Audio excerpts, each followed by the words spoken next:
गौतम बुद्ध की कहानियां हमारे जीवन में जुड़ी हुई बहुत सी समस्याओं का समाधान देती हैं। तो ऐसे ही एक रोचक कहानी आज हम लेकर आए हैं।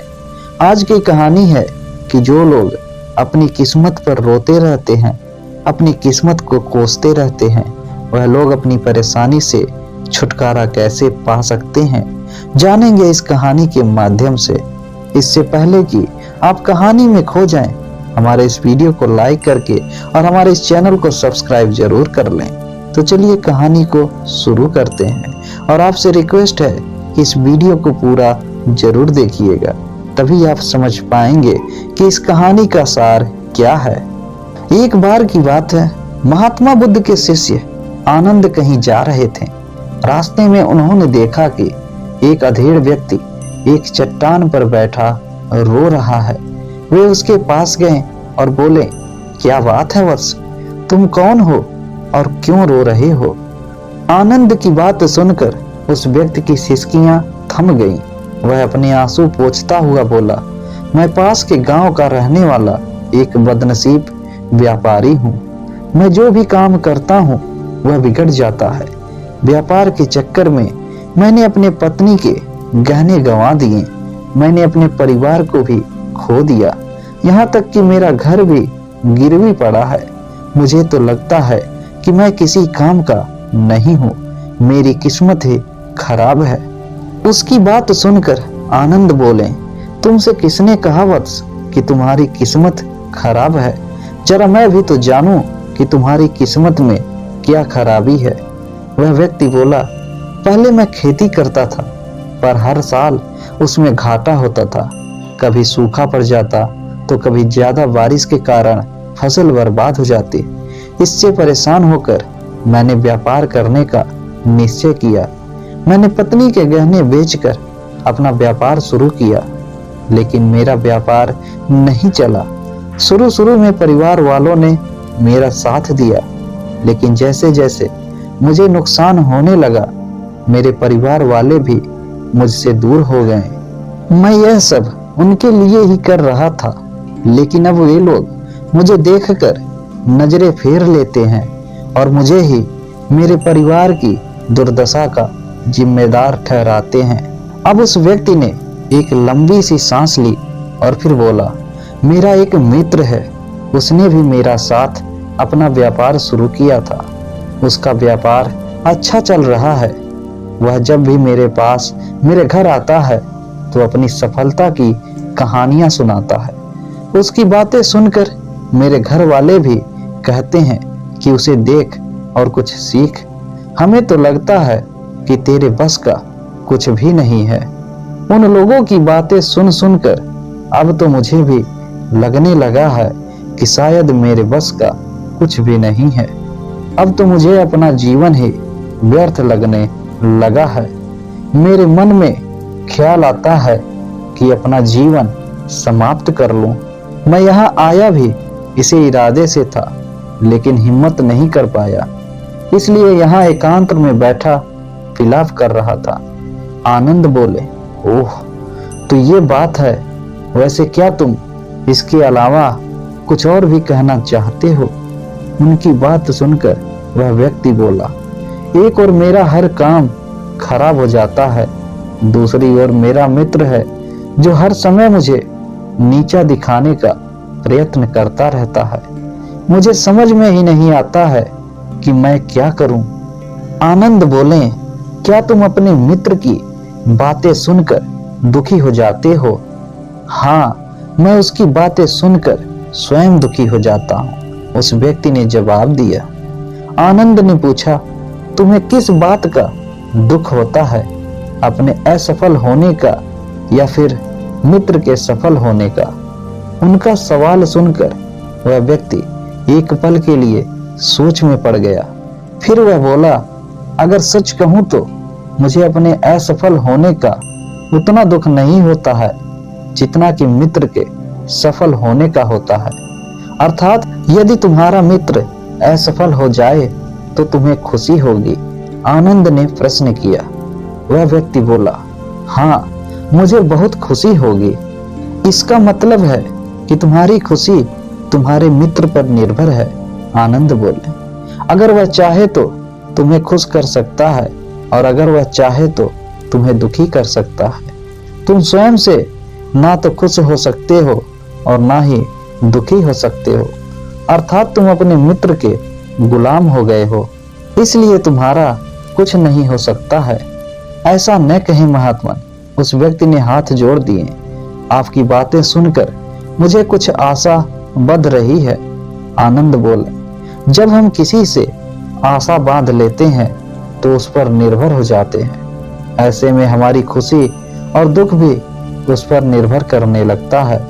इससे बेहतर है कि तुम अपने आप से आशा बांधो। जब तुम ऐसा करोगे, साथ ही पूरे लगन से काम करोगे, तो तुम्हें सफलता अवश्य प्राप्त होगी। कहते हुए आनंद ने एक पल के लिए उस व्यक्ति की ओर देखा, फिर अपनी बात आगे बढ़ाई। तुम्हें लगता है कि तुम्हारा मित्र तुम्हें दुखी करने आता है, पर अगर विचार करो तो वह बातें तो सच्ची ही कहता है। वह अपने संघर्ष और अनुभव की बातें बताता है। तुम उन बातों से बहुत कुछ सीख सकते हो। तुम्हें इसके लिए उसका धन्यवाद करना चाहिए कि तुम्हें घर बैठे कुछ अनुभव मिल रहे हैं। तुम उन अनुभवों का लाभ उठाओ, नई शुरुआत करो, कर्म करते जाओ, हार मत मानो। एक दिन तुम्हें सफलता अवश्य मिलेगी। आज तुम जिसे अपना बुरा वक्त या बुरी किस्मत कह रहे हो, एक दिन यह बदल जाएगी। इसी के साथ तुम्हारे विचार भी बदल जाएंगे। और देखना, जब तुम्हारा अच्छा वक्त शुरू होगा तब तुम्हारा मित्र भी तुम्हें अपनी सफलताओं की कहानियां नहीं सुनाएगा। तब वह अपनी असफलताओं की बातें बताएगा ताकि तुम उसकी बातें सुनकर भ्रमित हो जाओ, तुम्हारा आत्मविश्वास हिल जाए और तुम गलत निर्णय ले सको। लेकिन उस समय भी तुम्हें अपनी बुद्धि का प्रयोग करना होगा। तुम्हारा मित्र जैसे आज तुम्हें दुखी करने आता है, उसी तरह उस समय भी वह तुम्हें दुखी करने आएगा, क्योंकि जिस तरह उसे दुखी देखकर तुम्हें मजा आता है, उसी तरह उसे भी तुम्हें दुखी देखने में उतना ही मजा आता है। वह व्यक्ति बोला, आपने सही कहा, लेकिन मेरा सबसे बड़ा दुख यह है कि मेरे परिवार के लोग भी इसमें शामिल हैं। वास्तव में मैं तो अपने परिवार के लिए अच्छा करना चाहता था, लेकिन वे लोग भी मेरी बात नहीं समझते हैं। वे भी मुझे गलत कहते हैं और अब तो वे मेरे साथ भी नहीं हैं। आनंद बोले, मैं सब समझ गया। तुम सांत्वना चाहते हो। वास्तव में इस दुनिया में सभी लोग सांत्वना ही चाहते हैं। हम चाहते हैं कि हम जब भी कुछ करें तो लोग हमारी प्रशंसा करें, लेकिन आमतौर से ऐसा नहीं होता है, इसलिए हम दुखी हो जाते हैं। हमें लगता है कि हमारे मित्र, परिवार वाले सब मतलबी हैं, लेकिन तुम अगर किसी को अपना परिवार मानते हो और उसके लिए कुछ करना भी चाहते हो, तो तुम्हें ऐसा क्यों लगता है कि तुम दूसरों के लिए कुछ कर रहे हो? वास्तव में तुम अपनी खुशी के लिए कर रहे हो। इसका परिवार के लिए कुछ करना वास्तव में अपने लिए ही करना होता है। लेकिन अगर ऐसा करते समय तुम्हें लगता है कि तुम दूसरों के लिए कर रहे हो, तो तुम दुखी रहोगे, और अगर तुम्हें लगता है कि तुम अपने लिए कर रहे हो, तो तुम खुश रहोगे, क्योंकि जब तुम अपने लिए कुछ अच्छा करते हो या करना चाहते हो, तब तुम्हें सांत्वना की जरूरत नहीं पड़ती है। आनंद की बातें सुनकर उस व्यक्ति के चेहरे के भाव बदल गए। वह बोला, आप सही कह रहे हैं, मैं समझ गया हूँ। अब तक मेरी किस्मत खराब इसलिए थी क्योंकि वह दूसरों के हाथ में थी। अब मैं अपनी किस्मत को अपने हाथ में रखूंगा। मैं फिर से प्रयत्न करूंगा, पूरे मन से काम करूंगा, और जब तक सफलता नहीं मिल जाती चैन से नहीं बैठूंगा।